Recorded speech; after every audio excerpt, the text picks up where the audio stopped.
Welcome to the Manchester Evening News Arena for something just a little different.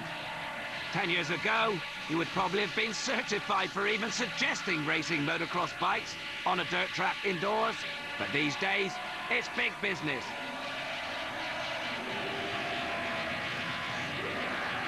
Big air.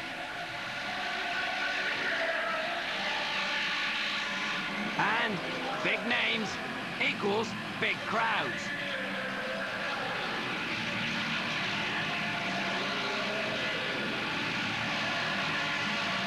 So, what's the big buzz that drags so many so far on a cold winter's night? I think Supercross actually, especially in America, is so big.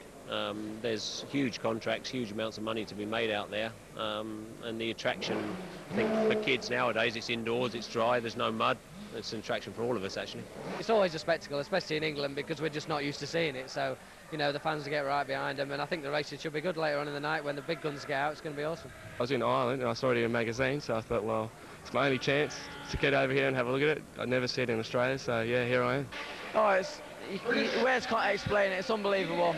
Like when you know the crowds behind you as well, it's a real good feeling, and when you're hitting like these big jumps that's here at Sheffield, it's unbelievable. And glamorous.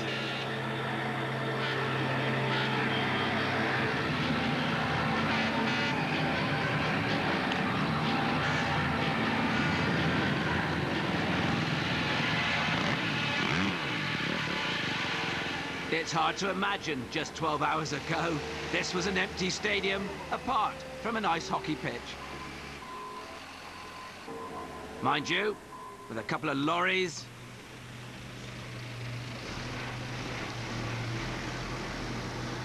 two or three bulldozers and a few insomniacs, it's amazing how quickly it all comes together.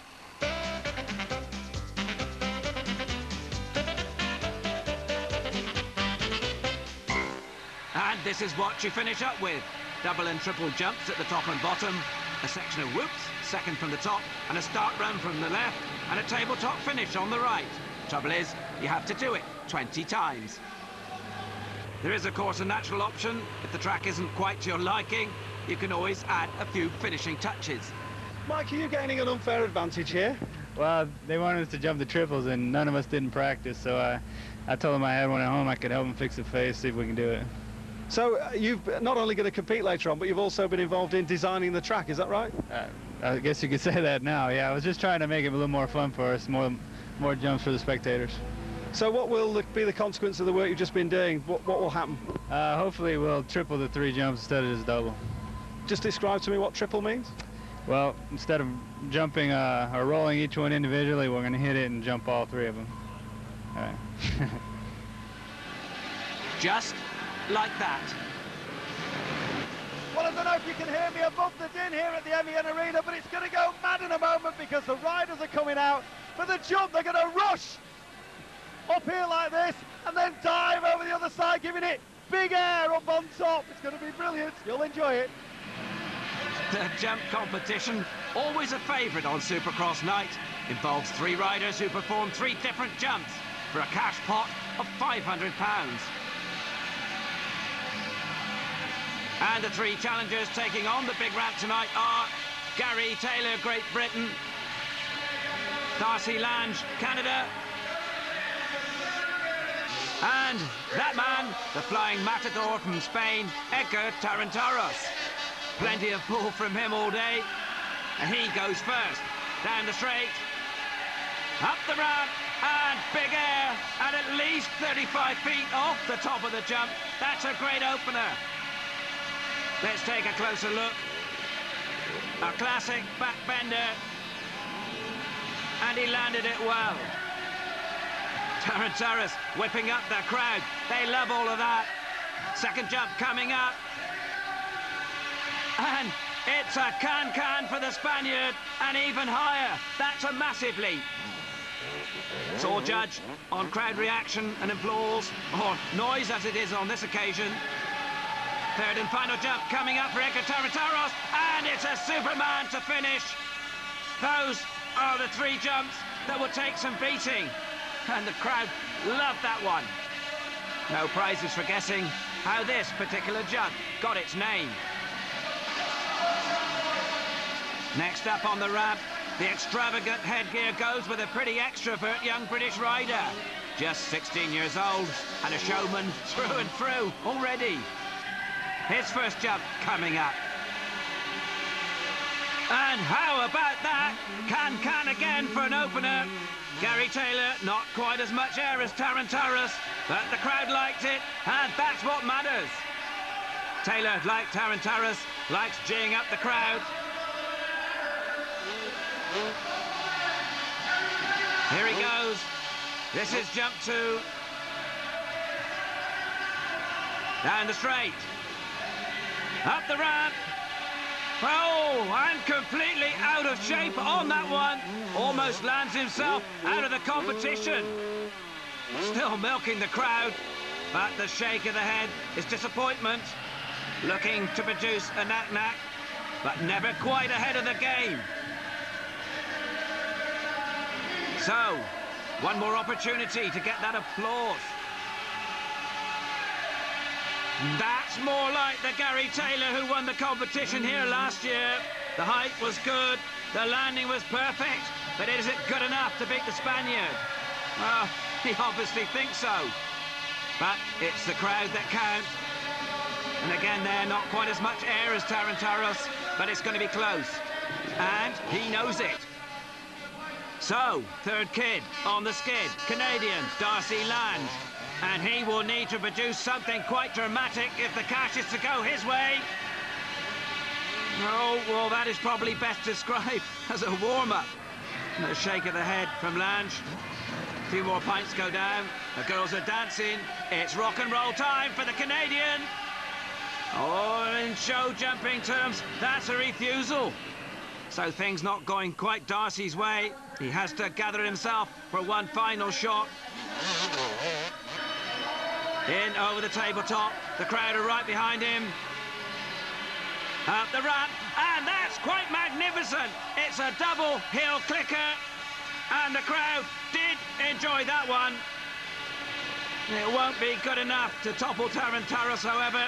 John Hellam, the event promoter, already indicating to Tarantaras he's the winner, ahead of touch toes twice Darcy Lange and can man Gary Taylor.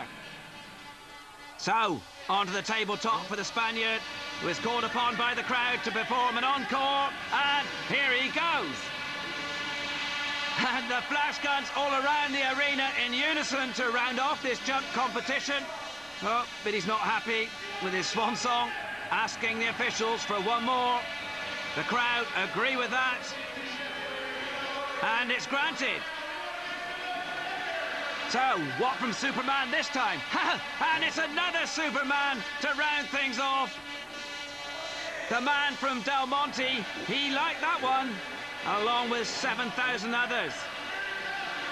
And please, don't try this at home, kids, even on your BMX. It's more difficult than it looks. So, Edgar Tarantaras takes the applause. It's champagne time all round. Darcy Lange is sharing his.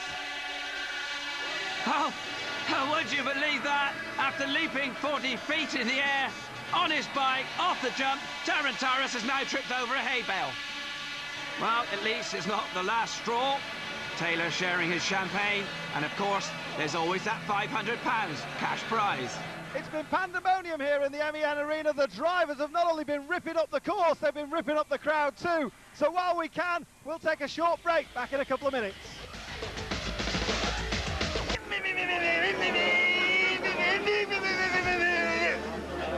What? There is no doubt the boy's losing it, and I'm not talking about his hair. Welcome back to the M.E.N Arena, Manchester. The 250 International Final is lining up, and while they do that, there's just time for us to look back at the 125 International Final earlier in the evening.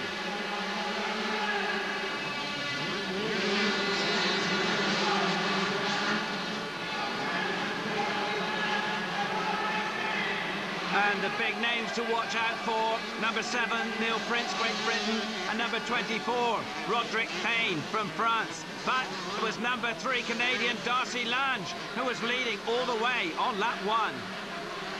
Prince clearly had ideas about showing Thane the way home, and almost lost it there down the woods, and allowed the Frenchman in third to catch up, and then go past. The question then was, could Thane catch jump expert Lange? The gap between them might have been around 30 metres, but Prince was still hanging on, so attack had to be combined with defence. The track at Manchester is purpose-built for such an occasion. The big jumps are right on the crowd. In the front seats, you're just feet away from the high flowers, and the atmosphere is electric.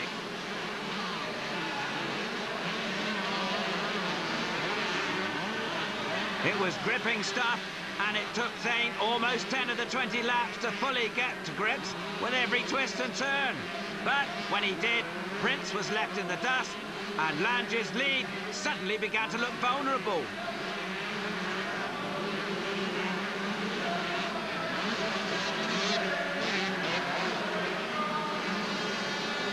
Four laps to go, and no question now the Frenchman was lining up the prey. He wouldn't run out of track, but would he run out of time? And was Lange beginning to tire?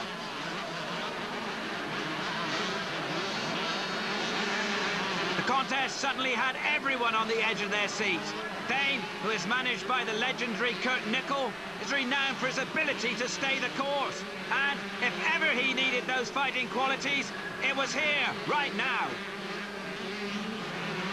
And, almost like clockwork, he delivered on time. The aerial assault was clinical as Roderick Thane achieved the best possible start in this double-headed challenge. He will go to Sheffield for the rematch with maximum points, but don't get too excited. The odds at the bookies won't be that good.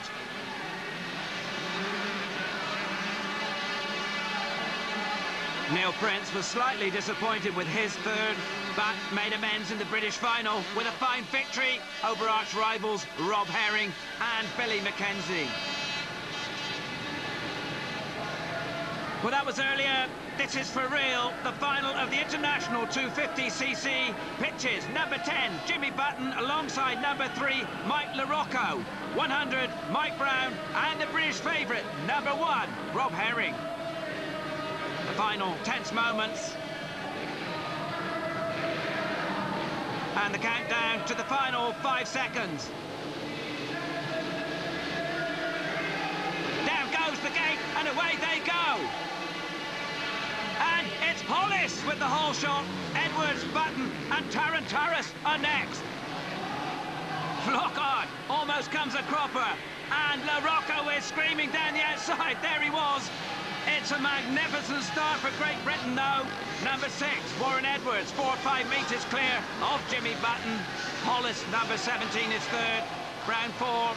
But look at LaRocco there. Not the best of starts, but he's rock and rolling now. In through the whoops, and make or break, literally. Rhythm there is the key. Edwards through that successfully, but still with a button on his shirt tail. Pushing Edwards every inch of the way. It's a pulsating start to this 250 final, and the crowd are loving every inch of it.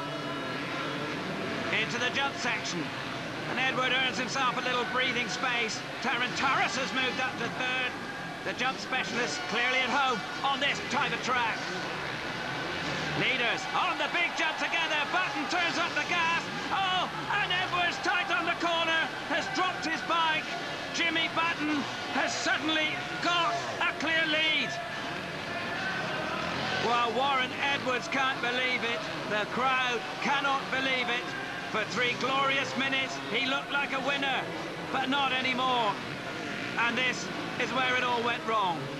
The jump was perfect, the landing was perfect, until he lost his grip. The show goes on, though. Jimmy Button still out front. Mike LaRocco has relieved Edgar Tarantaris' second place. Mike Brown, Honda, is 4th. Button, still riding high, reaches the point of the course where last time around it all went so horribly wrong for Edwards. He's safely through. Chance here for us to reaffirm that Edwards' lead, although brief, was no fluke. He is as good as any of them.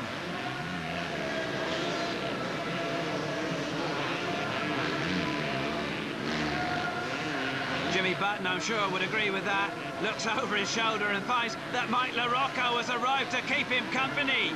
Now then, Mike LaRocco was a bit of a favourite over his fellow American coming into this final, but on the tiny circuit, can he now turn him over? And that's a mighty leap. He's on the case now. And with the inside line on Jimmy Button, number 10, it's going to be close. And that's a crunching blow for Button. Mike LaRocco through the gap like a whippet, and the lead is just reward for a quite stunning last lap. Now then, what if anything has Button got to offer in reply? LaRocco, the 28-year-old from South Bend, Indiana, the last rider to ever win the American 500cc Motocross Championship way back in 1993.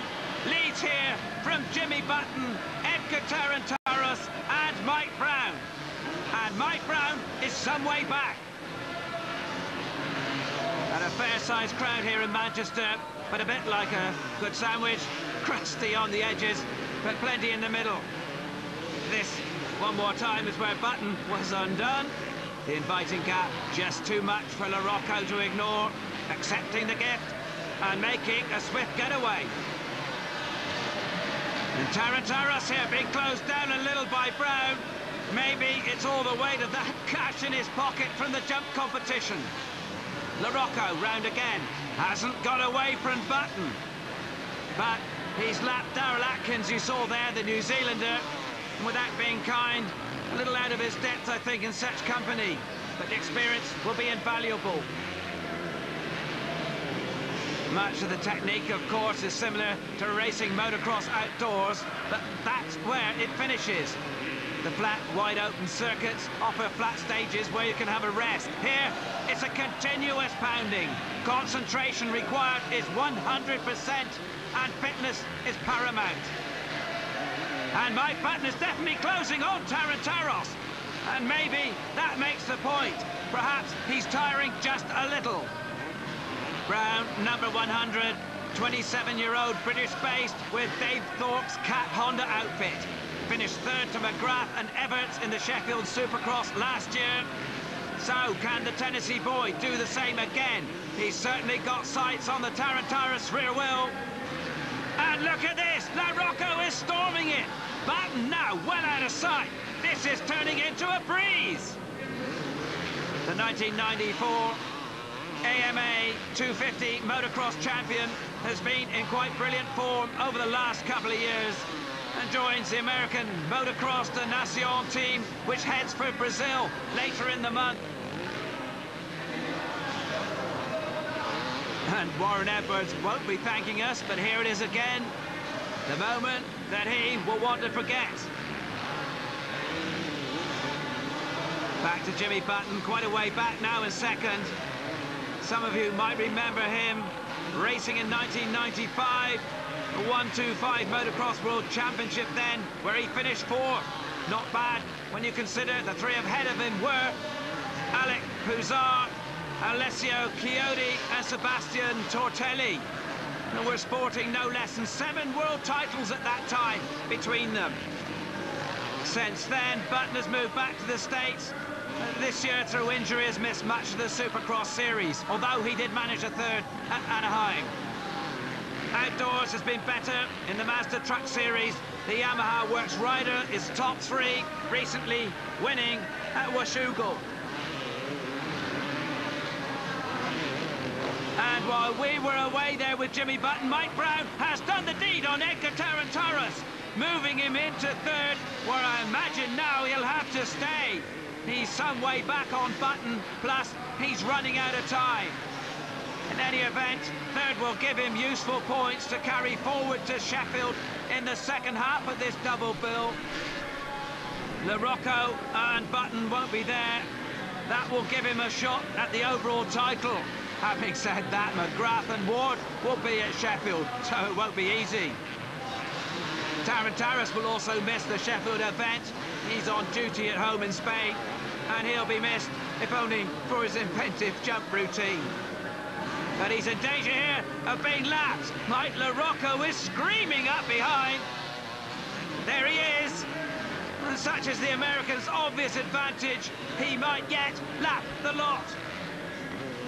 It's been a super show by the rider who also, like Button, won a Mazda Truck 250 national round this year and who finished third overall in the Pace Supercross series in the USA. McGrath and Lusk were first and second, so he knows what he's doing. And down goes Rob Herring, losing it all in the whoops.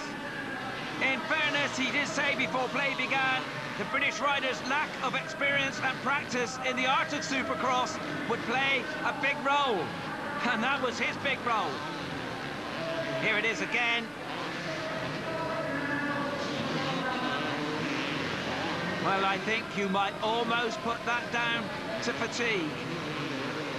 But no such problems for Mike LaRocco. Just over 2 laps to go. Just under 2 minutes left to pick up the cash. And he's still as crisp off the jumps as he was on lap 1. Incidentally, for those of you wondering how the Supercross phenomenon came about, it was born from motocross, as you've probably already guessed, in the USA. As we've already said, the courses are so tough. The level of fitness of the riders has to be that much higher. Arm-pumping whoop sections are complemented with breath-sapping shot take-off ramps that are difficult enough to walk up and designed to throw a rider 30 feet up into the air. It has to be one of the toughest sports in the world. And Mike LaRocco, after 19 energy-sapping laps, reaches his final one to considerable applause here in the Manchester Evening News Arena. His performance, a complete annihilation, and all that after the sort of start he will probably choose to forget. What spirited resistance there has come from Jimmy Button, but even he was forced to give up the chase in the face of a fellow American in a very rich vein of form. And here he goes. It's all over. Mike LaRocco is in the home straight. And he wins the Elf International Supercross from Jimmy Button and Mike Brown. And 5,000 air horns show their appreciation. So this is how the top 6 finished up. 3 Americans in unbeatable mood, 1 Spaniard just hanging on in there, and 2 very game but tired Brits. Well, I mean, what can I say? My Honda worked great. I just got I didn't get a great start, but the track was ruddy and tough, and I managed to weed through. Both my legs were hurting a little bit, and I just didn't have the strength. You know, I made a bobble in the whoops, and I didn't have the strength in my leg to put my leg down to hold me up, so I toppled off. And then I got going, and then I just thought, well, just cruise around and finish wherever. I don't even know where I finished. What about these American guys, Mike LaRocco and Jimmy Button? They seemed awesome tonight. Oh, they're good. I mean, they ride it all the time. You know, their main series in America is Supercross. It's like this, but it's a lot harder than this. This is pretty tame. And I mean, their rhythm's good. You know, their confidence is high. You know, we ride outdoors, which is a completely different technique, and we do 1 meeting a year normally, and it's just a totally different ball game. It's like getting a football player to play rugby. You know, it's so different, and we struggle. But if we could ride this week in, week out, you know, in a couple of years, you know, we'd be up there, and I'm pretty sure we'd be competitive with them. So Mike LaRocco gets the win here in Manchester. We now pack up the van and head to Sheffield. Join us for that after the break. I'll tell you something, such was the success of the Supercross at Manchester that you have to really struggle to get a ticket.